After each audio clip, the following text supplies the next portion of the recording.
नमस्कार, मैं हूं सारिका पंकज। आज रविवार है और कालजयी कहानियों का दिन भी है। और आज कालजयी कहानियों के क्रम में लेकर जो कहानी मैं आई हूं आपके लिए, उसका थोड़ा सा परिचय। किसने लिखा है? आधुनिक हिंदी साहित्य के प्रमुख लेखक, कवि, नाटककार और सामाजिक विचारक धर्मवीर भारती। इनकी लिखी हुई कहानी है और कहानी का नाम है तारा और किरण। वो विस्मित होकर रुक गया। नील जल पटल की दीवारों से निर्मित शयन कक्ष द्वार पर झूलती फुहारों की झालरें और उन पर इंद्रधनुष की धारियां, रंग बिरंगी आभा वाली कोमल शैया और उस पर आसीन स्वच्छ और प्रकाशमयी वरुण बालिका। उसका गीत रुक गया और वो देखने लगा सौंदर्य की वो नवनीत ज्योति। वरुणा आगंतुक की ओर एक कौतूहल की दृष्टि डालकर सजग हो गई। सुरमई बाला के आंचल को उसने कंधों पर डाल लिया और बैठ गई। उर्मी, क्या यही तुम्हारी नवीन खोज है? आगंतुक की ओर इंगित करते हुए वरुणा बोली। हाँ रानी, साथ की मत्स्य बाला बोली। कल संध्या को अंतिम किरणें बटोरने हम लोग स्थल तट पर गई थी रानी, किंतु सहसा जल बीचियों के नृत्य के साथ स्वर लहरियां नृत्य कर उठी। उनमें कुछ अभिनव आकर्षण था। हम लोग किरणें बटोरना भूल गईं और उन्हीं स्वरों में बंद कर खींची चली गईं एक सैकत राशि के पास, जहां ये वंशी बजा रहा था और देख रहा था अस्त प्राय सूर्य की ओर। हम लोग मंत्र मुग्ध सी खड़ी रहीं, स्तंभित, मौन। हमारी चेतनाएं जैसे इसके स्वरों के साथ बिखरती जा रही थी। इसने हमको बांध लिया था अपने स्वरों में। जब हमें चेतना हुई तो देखा गायक अचेत था। हमें वो बंदी बना चुका था और हम उसे बंदी बना लाएं। रानी की सखियों पर भ्रम का आवरण डालने के अपराध में इसे दंड मिलना चाहिए। अच्छा, तुम जाओ, मैं बाद में इसका निर्णय करूंगी। आगंतुक मौन था। उसे ये सभी कार्य माया जाल प्रतीत हो रहा था। दिवस के घनघोर श्रम के बाद बैठा था सागर तट पर अपनी वंशी लेकर, अपने थके मन से विषाद का भार हल्का करने, और पहली ही फूंक के बाद उसने देखी चारों ओर नाचती हुई मत्स्य बालिकाएं। उनके शरीर से सौरभ की इतनी तीखी लहरें उठ रही थीं कि वो बेसुध हो गया था और नयन खुलने पर अपने को पाया एक विचित्र प्रासाद में, जिसके अंदर परियां संगीत भरी गति से घूम रही थी। उसके पश्चात ही अपने को पाया रानी के सम्मुख। विस्मय ने उसके शब्दों की शक्ति ही हर ली थी। लो, इस पर आसीन हो अतिथि।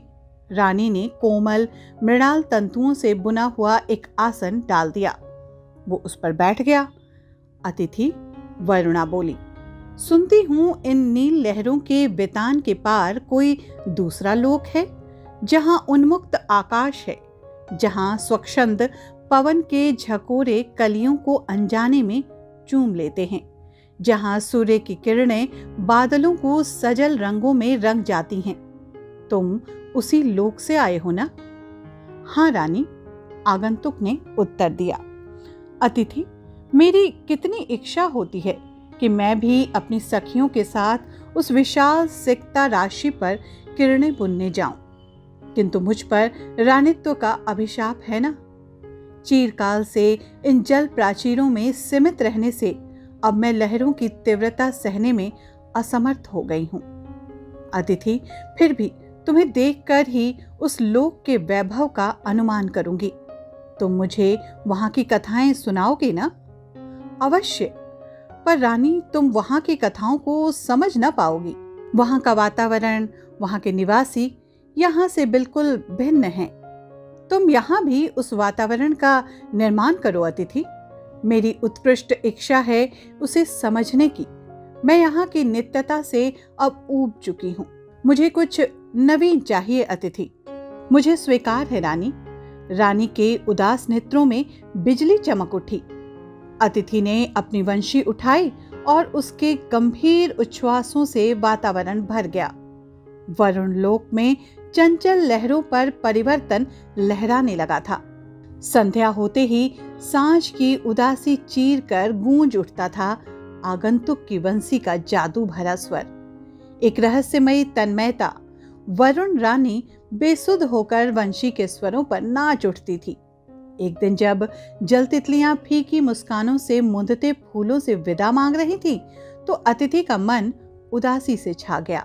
करुण स्वर में गुनगुना उठा एक अपना देश गीत। धीरे धीरे सारा वातावरण एक वेदना से सिसकने लगा। रानी बोल उठी, बंद करो आगंतुक, तुम्हारा ये गीत जैसे एक विचित्र घुटते हुए वातावरण की सृष्टि कर रहा है। मुझसे ये सहा नहीं जाता। आगंतुक धीमे से हंसकर बोला, यह हमारे देश की कृषक बालाएं गाती हैं रानी। जब बरसात की पहली घटाएं नन्ही बौछारों से उनके तन मन को लहरा जाती हैं और उस सिहरन को अनुभव करने वाली उनके प्रिय की विशाल भुजाएं उनसे दूर होती हैं, तब उनके हृदय का प्रेम करुण स्वरों में उठता है और तब हरे भरे कुंजों में, पनघटों पर और खेतों में गूंज उठते हैं ये सिसकते गीत। ठहरो अतिथि, तुम्हारे शब्द कभी कभी बहुत गूढ़ हो जाते हैं। बरसात की घटाएं उमड़ती हैं, कृषक बालाएं गाती हैं, ठीक, पर उनके मन का प्रेम उमड़ता है, ये क्या है? वरुण बालिका ने प्रश्न किया। आगंतुक, प्रेम क्या है? बड़ा गूढ़ प्रश्न है रानी, इसका उत्तर देना तो असंभव है। तब क्या मेरी जिज्ञासा अतृप्त ही रहेगी? रानी ने पूछा। अच्छा रानी, क्या तुमने कभी किसी उदासी भरी वेला में अनुभव किया है अपने हृदय में गूंजता हुआ कोई दर्दीला स्वर? क्या तुम्हारे हृदय में कभी अनजाने अकारण ही कोई पीड़ा कसक उठी है? अतिथि, तुम्हारी रहस्यमयी बातें मैं नहीं समझ पा रही हूं, रानी ने कहा।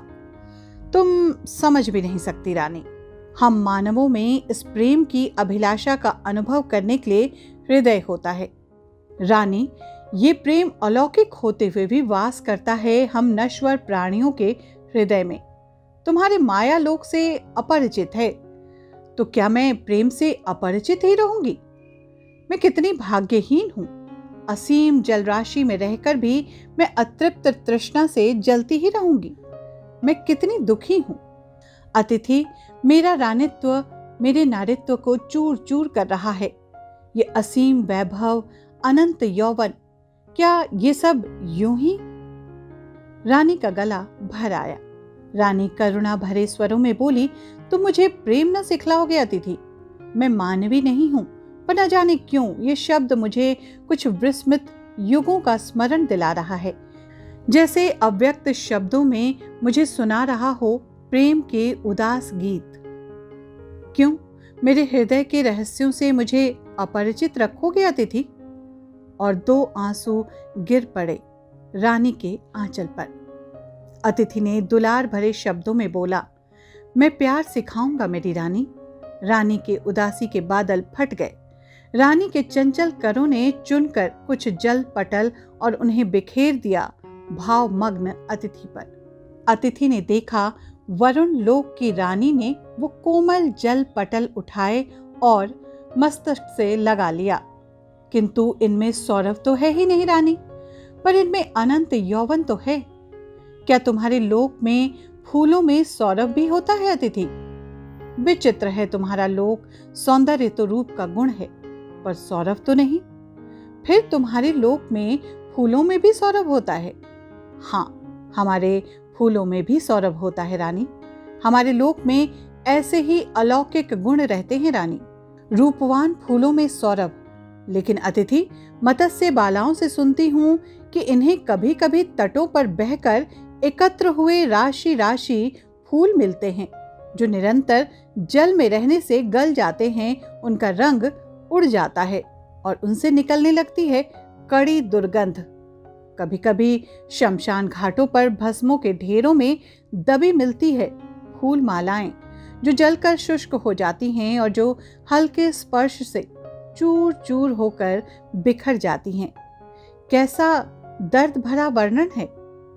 अतिथि, क्या इन्हीं फूलों की भांति तुम्हारे देश का यौवन भी अस्थिर है? क्या वहां का प्रेम भी इतना नश्वर है? बोलो। हाँ रानी, यौवन के आश्रित रहने वाला प्रेम भी इतना ही नश्वर है। अतिथि, रानी ने चीख कर कहा, प्रेम नश्वर है, यौवन अस्थिर है? नहीं, ऐसा मत कहो।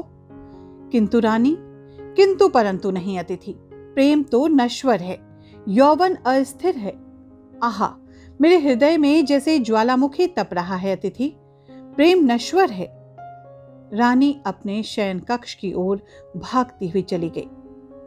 शैया पर अधलेटी रानी सिसक रही थी।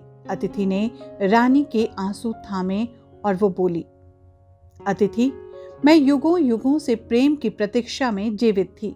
मैं अपने अनंत यौवन का साफल्य प्रेम में पाना चाहती थी। तुमने प्रेम की नश्वरता का चित्र खींचकर मेरी गति का आधार मुझसे छीन लिया। अतिथि, तुमने मेरे अंतिम प्रदीप को एक निर्मम झोंके से बुझा दिया है और मुझे छोड़ दिया है घोर तिमिर में भटकने के लिए एकाकी। ये किस जन्म के कृत्य का बदला तुम मुझसे ले रहे हो आगंतुक? बोलो ना। पथिक आश्चर्यचकित था। उसने कांपते करों से थाम ली रानी की मृणाल भुजाएं। रानी उठ बैठी। ये क्या किया अतिथि? उसने पथिक की ओर देखा। ये तुम्हारा प्रथम स्पर्श जैसे मुझे भस्म कर रहा है। तुम्हारे नश्वर मृत्युलोक की प्रेम की छाया मेरे अनंत यौवन पर भी पड़ गई। आह, मेरे हीम से अंग गल रहे हैं इसमें। अतिथि रूंधे गले से बोला, रानी, हम मनुष्यों का प्रेम मनुष्य ही समझ सकते हैं। यौवन का आश्रित प्रेम नश्वर होता है, पर प्रेम का आश्रित प्रेम अमर। हम नश्वर जानते हुए भी पलकें मूंद कर प्रेम करते हैं, क्योंकि हमारा प्रेम आत्मदाह होता है, याचना नहीं। तुमने प्रेम को यौवन की तुलना पर तौलना चाहा रानी, और अब प्रेम के भीषण ताप में गल रही हो। तुम अनंत शून्य में झांक कर देखना रानी, मैं प्रेम की जलन में जलकर भी तुमसे प्रेम करूंगा। इस कथन के पूर्व ही रानी का हिम तन गल चुका था। प्रातः वेला में सूर्य की 2 किरणें किसी विशाल भुजाओं की भांति आगे बढ़ती हैं और उसे आलिंगन में भरने के लिए, पर उनके समीप आने के पहले ही वो अरुणिमा में मुंह छिपाकर लौट जाता है अपने निराशा के देश को। मत्स्य बालाएं आती हैं, उन स्वर्ण किरणों को बीन कर ले जाती हैं वरुण लोक। उनका कहना है कि ये उनकी अदृश्य रानी का प्रेम जो तारे के रूप में चमकते हुए अतिथि के पास आता है, पर उसके ताप से निस्तेज होकर बिखर जाता है पृथ्वी पर, और वो उसे बीन लाती हैं अपनी रानी की स्मृति में। वरुण लोक में अब प्रेम करना मना है। ये थी कहानी आधुनिक हिंदी साहित्य के प्रमुख लेखक, कवि, नाटककार और सामाजिक विचारक धर्मवीर भारती की लिखी हुई, जिनका जन्म इलाहाबाद में 25 दिसंबर 1926 को हुआ। उन्होंने अध्यापन और पत्रकारिता क्षेत्र में कार्य किया। उनकी प्रमुख कृतियों में काव्य संकलन ठंडा लोहा, 7 गीत वर्ष, कनुप्रिया, सपना अभी भी, आद्यंत, मेरी वाणी, गैरिक वसना, कुछ लंबी कविताएं, कहानी संग्रह, मुर्दों का गांव, स्वर्ग और पृथ्वी, चांद और टूटे हुए लोग, बंद गली का आखिरी मकान, सांस की कलम से और उपन्यास गुनाहों का देवता, सूरज का 7वां घोड़ा, 11 सपनों का देश, प्रारंभ व समापन, निबंध, ठेले पर हिमालय, पश्यंती, पद्य नाटक, अंधा युग, आलोचना पुस्तक, प्रगतिवाद, एक समीक्षा, मानव मूल्य और साहित्य शामिल हैं। 4 सितंबर को आपकी पुण्यतिथि है। कालजयी कहानियों की कड़ी में मैं सारिका पंकज धर्मवीर भारती की कहानी लेकर आई थी, जिसका नाम है तारा और किरण।